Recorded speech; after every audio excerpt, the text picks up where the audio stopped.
Привет, друзья! Это 11 вещей, которые нельзя делать на YouTube. Это видео для тех, кто уже начал свой канал или только собирается записывать полезный контент.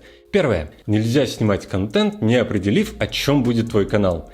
Часто можно услышать этот страшный термин – контент-план. На самом деле все просто, надо прописать 6-8 тем для первых видео. Почему это важно? Например, ты поехал в отпуск, снял красивые ролики, и может быть они даже зашли, и первые зрители стали подписываться. А дальше ты вернулся и думаешь, ну что же снимать дальше?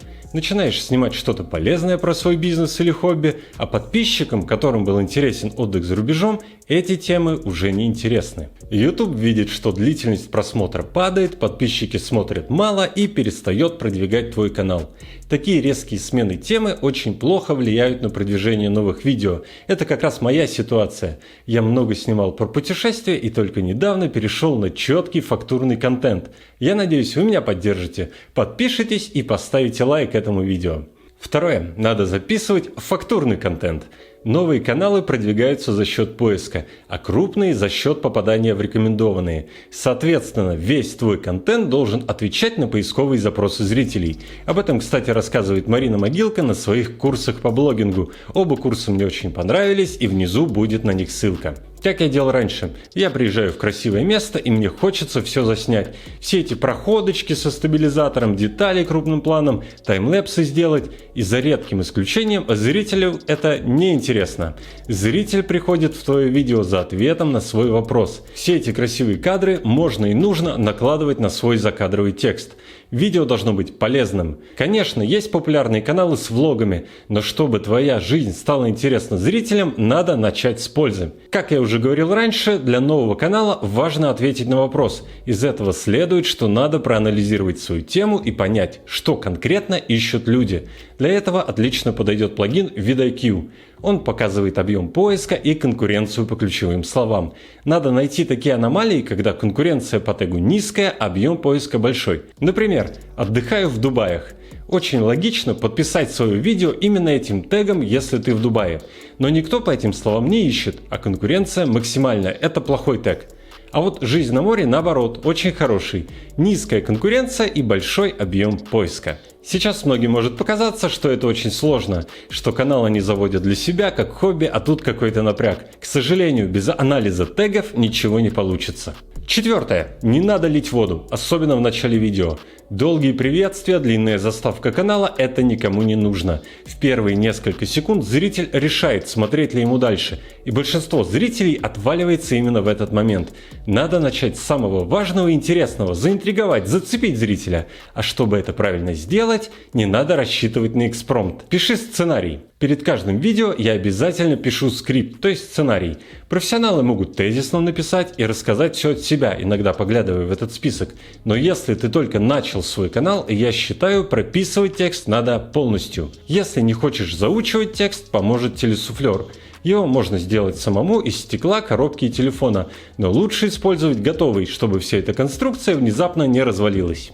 Дальше. Не стоит записывать звук на встроенный микрофон, особенно если снимаешь с телефона. Звук – это самое важное в видеоконтенте. На улице просто шумно и телефон задувает ветром, а дома главный враг ютубера – эхо. Чем меньше размер комнаты и чем меньше в ней вещей, шкафов, ковров, тем больше эхо. Есть несколько способов его убрать. Нужно максимально приблизить микрофон к источнику звука. Например, использовать внешний микрофон, как я, или петличку. Второй способ – это завесить всю комнату коврами или специальными звукопоглощающими панелями. Это, конечно, поможет, но лучше комбинировать этот способ с первым. 7. Не надо играть на камеру. Конечно, камера крадет 50% харизмы. И говорить надо более ярко и более эмоционально, чем в реальной жизни. Надо делиться энергией со своими зрителями, но все хорошо в меру. Такой явный пример – это Дмитрий Киселев с телека. Он так наигранно, так манерно преподносит информацию. Это такое, это мало кому понравится. И, соответственно, не надо писать видео в плохом настроении. Профессиональные актеры, конечно, умеют быстро переключаться и настраиваться по щелчку. Но начинающий блогер так не может. 8. Волнение – это вполне нормально. Особенно, когда пытаешься говорить эмоционально, бодро, возникают оговорки, неправильные ударения и так далее. Большая ошибка – постоянно прерывать съемку и перезаписывать каждую фразу. Такое видео потом очень сложно собрать на монтаже. Как делаю я? Я не выключаю камеру, но если ошибся, то заново проговариваю целый блок, а не только последнюю фразу. Так и на монтаже проще, и не будет дурацких склеек через каждое слово. Как бы ты ни старался, если видео не опубликовано, то все было напрасно. Это очень частая ошибка, особенно у фотографов. Я сам был такой. Снимаешь 1000 фотографий и откладываешь обработку в долгий ящик. Каждый раз кажется, что фотографии недостаточно хороши, тут надо переделать, там немного переснять. И с видео то же самое. Откладывать не надо. Тем более YouTube любит регулярность. Желательно выкладывать по 1-2 видео в неделю, а самые успешные ютуберы, вроде Кейси Найстата, выкладывали видео каждый день. Снял видео, замонтажил, опубликовал. Не проверяй статистику каждую минуту. Как показывает практика, хайповые видео вроде драк, митингов и скандалов могут выстрелить в день публикации и набрать даже на новом канале несколько тысяч просмотров. Но это не совсем те просмотры, которые нужны. Большинство зрителей после просмотра не подписывается, а длительность просмотра небольшая. Хорошее правильное видео растет плавно и за первый месяц набирает несколько сотен, ну может быть несколько тысяч просмотров. И только через месяц YouTube начинает его активно рекомендовать. Поэтому нет смысла, выложив видео, постоянно смотреть на просмотры. У меня такое было много раз. Я постарался, сделал хороший информативный ролик, а видео особо не смотрят. Я, конечно, немного расстроился и забыл о нем. А через месяц смотрю, оно растет. Снимать видео на YouTube – это игра в долгую. Не зря крупные ютуберы рекомендуют снять 6-8 видео на одну тему и только через пару месяцев оценивать, заходит эта тема или нет.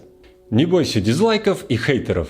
Блогеров смотрят, потому что у них есть собственное мнение, личный опыт. А что бы ты ни сказал, есть и другое мнение, и другой опыт. А соответственно, есть и дизлайки. YouTube это понимает и в основном учитывает реакцию зрителей. Реакция – это сумма лайков, дизлайков, комментариев и подписок.